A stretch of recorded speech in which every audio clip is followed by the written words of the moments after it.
कोई भी दुनिया की भाषा 4 एलिमेंट्स पे काम करती है, एलिमेंट्स ऑफ लैंग्वेज।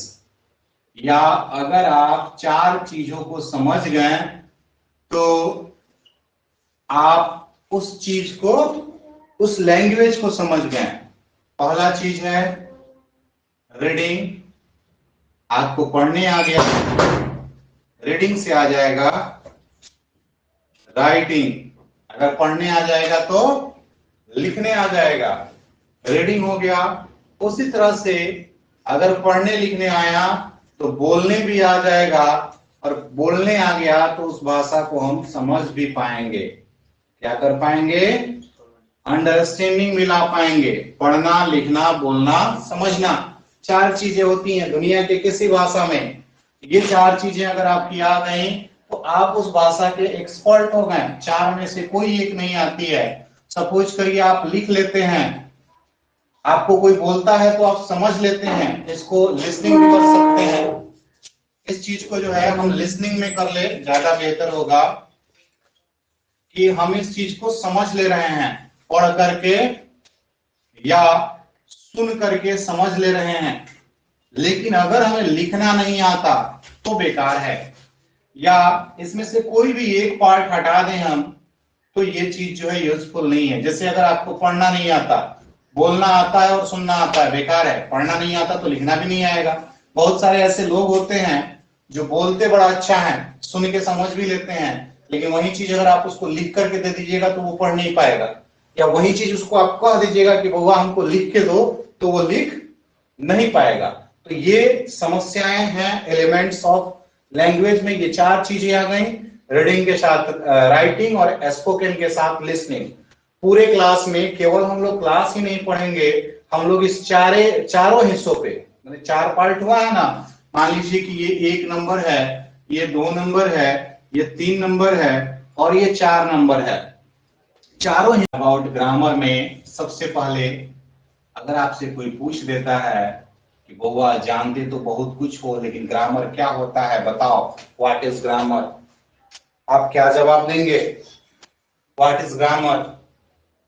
कई सारे डेफिनेशंस लिखे जा सकते हैं, इसके बारे में कई सारी बातें कही जा सकती हैं। देखिए जैसे हम भी कह रहे हैं इट इज, लेकिन इंग्लिश ग्रामर पढ़ रहे हैं तो हम यहाँ इंग्लिश लगा दें। और याद रखें जब भी आप इंग्लिश लिखेंगे एक सब्जेक्ट के रूप में तो ई बड़ा लिखेंगे।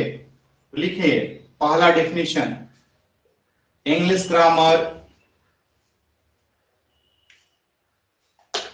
is the collection of rules of English। English grammar क्या है? तो इंग्लिश के नियमों का, इंग्लिश के नियमों का कलेक्शन को बोलते हैं संग्रह। क्या बोलते हैं? संग्रह है।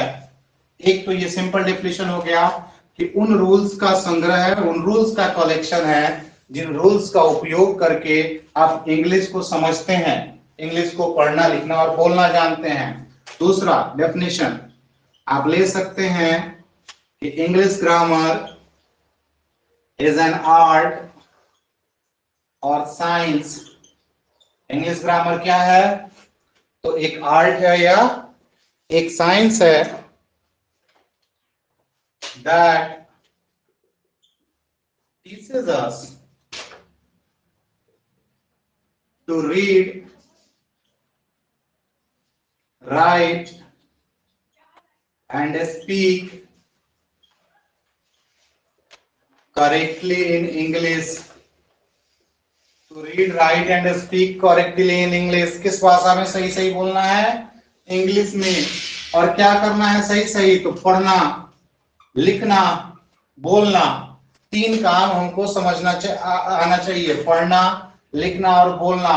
ये चीज कौन सिखाता है? ग्रामर सिखाता है। कौन चीज सिखाता है? इंग्लिश ग्रामर सिखाता है। और इसलिए ये आर्ट भी है और ये एक साइंस भी है, दोनों है। आर्ट का मतलब होता है कला और साइंस का मतलब होता है, आप जानते हैं, विज्ञान। तो इंग्लिश ग्रामर एक आर्ट भी है और एक साइंस भी है। तो हम कह सकते हैं, अगर हिंदी में लिखना चाहें आप तो अंग्रेजी ग्रामर लिखने से ज्यादा बेहतर है कि आप लिखिए कि इंग्लिश ग्रामर एक कला या विज्ञान है जो हमें शुद्ध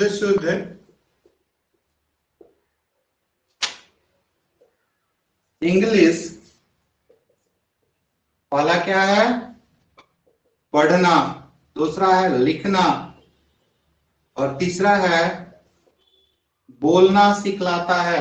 पढ़ना, लिखना और बोलना सिखलाता है। 3 काम ही करता है इंग्लिश ग्रामर, आपको पढ़ना, लिखना और बोलना। आपकी रीडिंग सुधारता है, आपकी राइटिंग सुधारता है और आपकी स्पीकिंग सुधारता है। इसका आप जो है नोट ले लें। Parts of English grammar, English grammar के पार्ट्स मतलब भाग। इंग्लिश ग्रामर को आप कितने टुकड़ों में बांट सकते हैं, इंग्लिश ग्रामर को कितने टुकड़ों में बांट सकते हैं? तो ये 5 हैं। पहला है ऑर्थोग्राफी, हिंदी होता है वर्ण विचार। दूसरा है एटिमोलॉजी, हिंदी है शब्द विचार। तीसरा है सिंटैक्स, वाक्य विचार। चौथा है पंक्चुएशन, विराम चिन्ह, विराम चिन्ह। और लास्ट है प्रोसोडी, छंद विचार। 5 पार्ट हो गए ग्रामर के। इन 5 पार्ट में हम इंग्लिश ग्रामर को पढ़ते हैं या इंग्लिश ग्रामर को पढ़ने की कोशिश करते हैं। सबसे पहला जो पार्ट है वो है हमारा ऑर्थोग्राफी, वर्ण विचार। इसमें क्या पढ़ेंगे? तो हम लेटर्स के बारे में पढ़ेंगे। इंग्लिश में कितने लेटर्स हैं, वो कैसे काम करते हैं या क्या काम करते हैं। दूसरा आता है आपका एटिमोलॉजी, लेटर से जो है शब्द बनते हैं, वर्ड बनते हैं। आप जो है वर्ड फॉर्मेशन सीख सकते हैं या वर्ड फॉर्मेशन पढ़ते हैं कि कैसे कोई शब्द बनता है, कैसे कोई स्पेलिंग सही होता है और कैसे कोई स्पेलिंग गलत होता है, इस बारे में। तीसरा है सिंटेक्स, सिंटेक्स वाक्य के बारे में है, यह सेंटेंस के बारे में बतलाता है। ठीक है, कि वाक्य जो है कैसा होगा।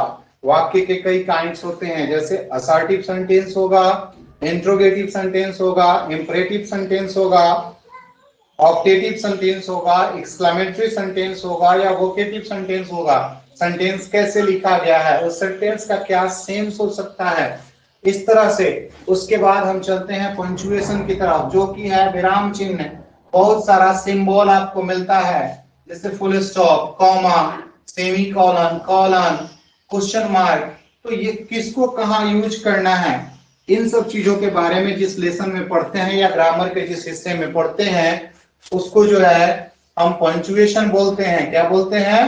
तो पंक्चुएशन बोलते हैं कि अलग अलग जो सिंबल्स आए हैं, जैसे बहुत जगह आप देखेंगे एक मार्क ऑफ एक्सक्लेमेशन, एक कॉलन, एक डैश, ये सब चीजें। तो इसको कहाँ पढ़ते हैं, इसके बारे में क्या जानते हैं, कैसे जानते हैं, इसके बारे में। और लास्ट है प्रोसोडी,